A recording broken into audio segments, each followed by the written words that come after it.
Novi loloto le apreto Yesu Kristo me. Mi gato gbenami le egbefen kekenyu hame. Mi do gbenami le apreto Yesu Kristo fen nkome. Yemo kwesebe mi okata mi le nyue le mi apeno ho le maugan fe ameta popola ta. Eya tae mato ya mele gbedona mi kata la mo kwesebe mi oha mi ale mi ano toji eye mi atemu ase agbenya yawo mi ape agbenya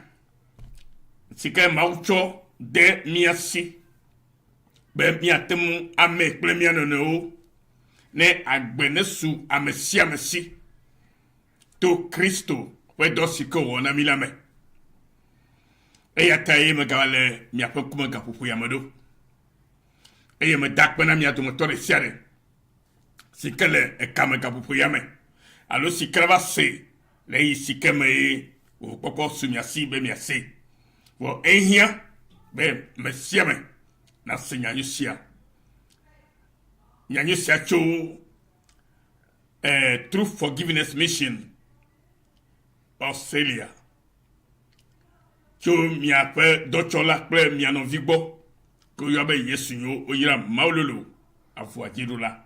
e Kristo Yesu me be dakbene mi adu motore siare egbela me dibe mi eklo mi adenglele enya to khiademu eye ehia be mi okata mi anya alebe novi le mi yelekela ke mi nyabe nyatefe ya sikedi amegbetori pepele la watoma suisi blibo lekaye amegbeto atema wo eye yayira sikenye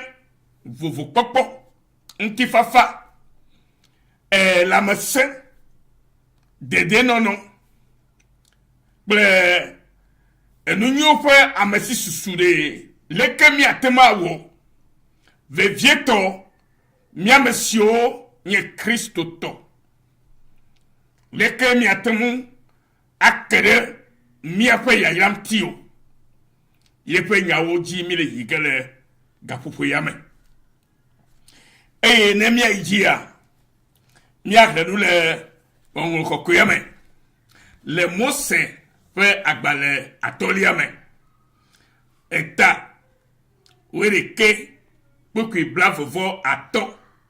haide blavovo asiekiame eye miapetanya alo etanya sikemina miapetanya nyebena etododo mau fegbela yenye gomedope ne miape yairo kata tododo mau yenye gomedope na yairo kata etododo mau yenye yairo kata fe gomedope miaga blene ne ha etododo mau yenye yairo kata fe gomedope hallelujah eye afia mi kekrele bena me gbobe mi le no kremle mose atolia mose fagbale atolia etawere keme bukui ame blavvo ato heide blavvo asiekiame afia mi kekrele bena ame ade kemano tede mianu o eye afeto miamau ana ngojikle vovo sile miangula nado anyigba blibo si jivage mialala abe alesi odongbena mi ene bola mecho yaya ple fifode do mia nkume egbeya ne miedo to afeto miamau pesesio medenami egbela anye yayanami kene miedo to Apeto miamawu fe esiawo o eye mieteda le emo si medo nami egbe ji hes egbe hegbe eji wo hesubo mabubuo si o me mienya ola anya fipode nami na apeto romawu blowo va anyigba siji yimnele be na kwe wanye toji la ekema na cho gerezim awo yayato eye na cho ebal awo fifote toi noviyo afia la mile gbere se la fia kele gbogbona mi bana eto amavereli eye maule gbogbona ipo dukobe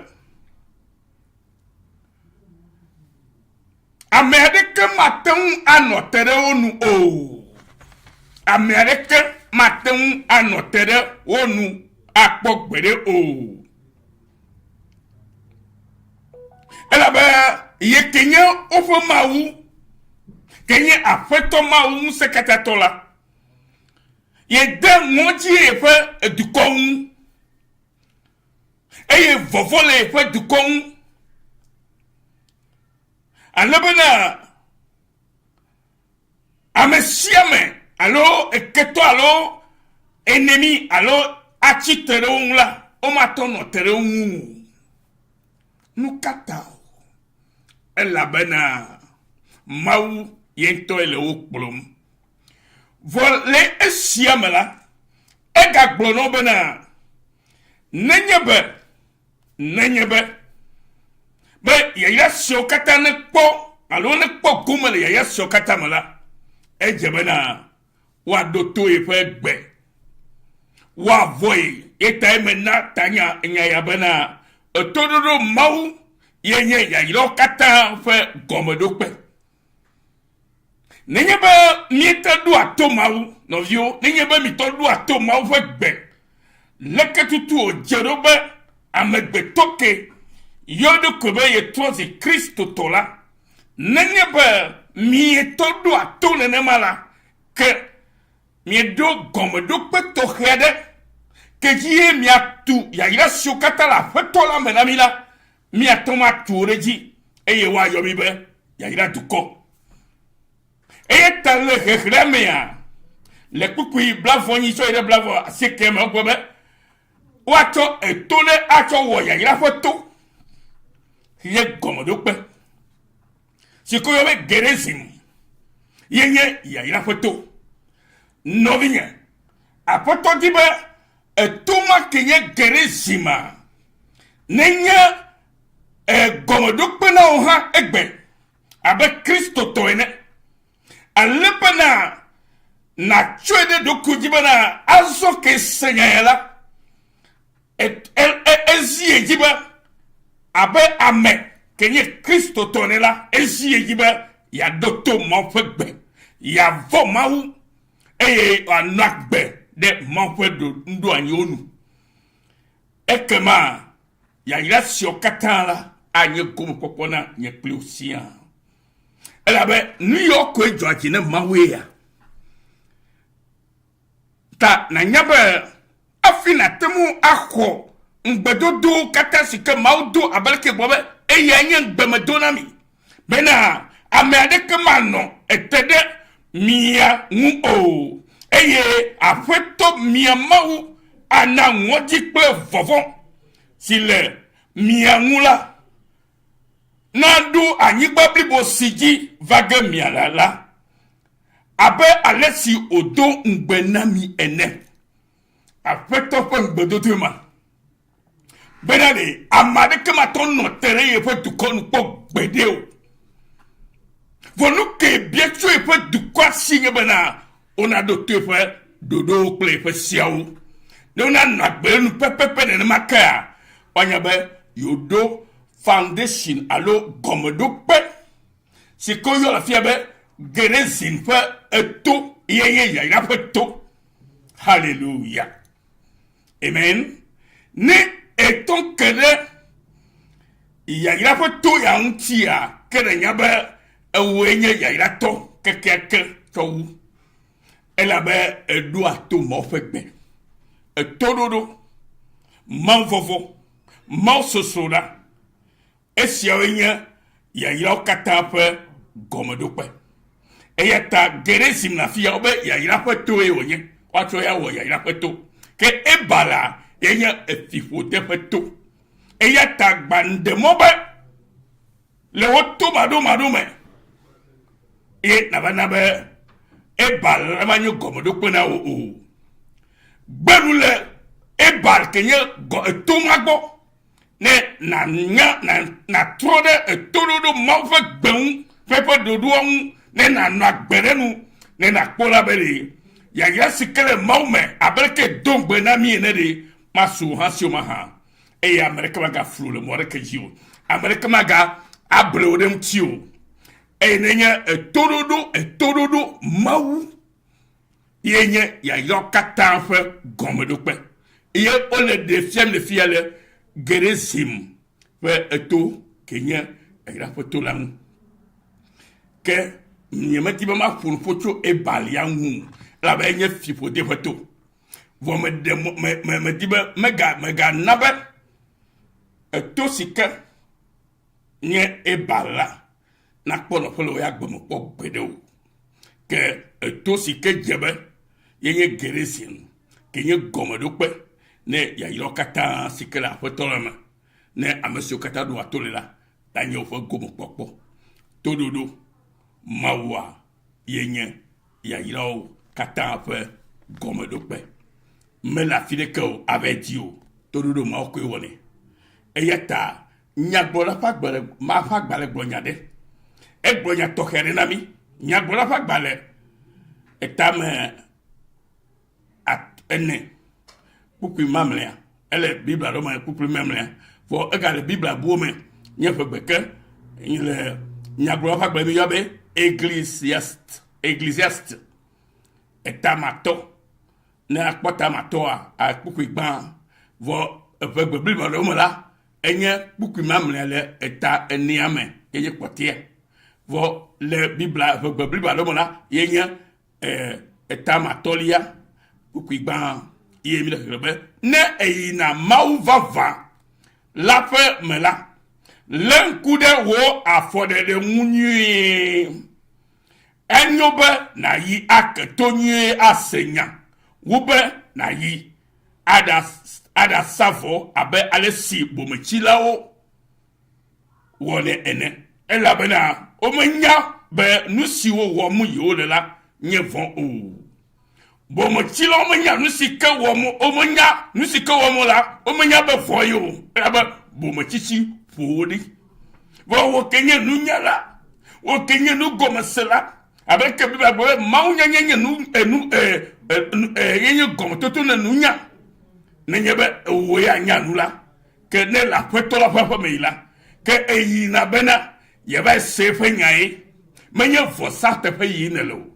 ela ba Yesu Kristo safore mi anuvo ke ejaba senya gomera ejaba senya fododo ne na no agberenu ye te bible go ne eyina manva vala fe mela lan kude wo afode de wunyi be ela afode de dodonu be ela afode de dodonu no bien eyina fima be ya se mofanya ne ya no agberenu ye me yina be ya savo la be bu mo chila we ga sanavo o yin ba sanavo be yo savola de o hia peto la se o fegbe ko ya dola ne vomele no tolulu ina na be apeto siam fegbe e yo yo na me be maovi e mawo na me amajoji ye maule yo yon bena one no agbejo one no ame si o do atu fegbala yo nya amajoji yo o no agbede ma fododo nu no vinye do tododo mawo yenya ya jiro kata fe gomedo pelu e ya ta segbe me yare ma papa vai sanavo yare ma papa me ya se fe nyai ne yɛanɔ agberenu ne yɛanyɛ toɖola ne Mawu ale be etoɖoɖo Mawu si ke nye yayrawo katã ƒe gɔmeɖokpe la be gɔmeɖokpe ma ne sɔ asi o abe leke woyɔ Gerizim le fia be yayra to wònye menye Ebal o gbenu le Ebal gbɔ enye fiƒode ƒe to ke Gerizima nenye eto si ke dzi yele atu wo amenyenye ɖo be yayra siwo katã aƒetɔ atu ɖe dzi nɔ la nanye gomkpɔkpɔ nɔ ɖa le Kristo Yesu ƒe ŋkɔme. Woyra wo le gaƒoƒoya me be enɔ kplim eye enɔ kple gbɔgbɔ kɔkɔea si ke tsɔ enyanya na eƒe dɔtsɔla be ne tsɔ na wo hã ne wo hã natsɔ ɖe le me le Kristo Yesu ƒe ŋkɔme. Medo gbe ɖa be wo ke senya ya Mawu ne nɔ kpli wo ke senya ya ye kɔe de dɔwɔmea Gerizim anye wo yayra ƒe to eye Ebal magakpɔ nɔƒe le agbo me alo le ƒome me ke o ke yayra ƒe ame atrɔ zu ɖaa elabena eɖoa to Mawu ƒe gbe toɖoɖo Mawu ƒe gbea ye yayrawo katã ƒe gɔmeɖokpe lo abe leke Gerizim nye yayra ƒe to na Israelviwo hã va yi nene. Woyra wo geɖe le Yesu ƒe ŋkɔme meka ɖi be miaganɔ kame le yi bubu me. Nɔvi lɔlɔtɔwo midze agbagba be mianɔ connecté kudom ne biabia ɖewo le la mianɔ biabia enumake ne miayi lo Mawu ne yra mi geɖe le Kristo Yesu ƒe ŋkɔme. Amen.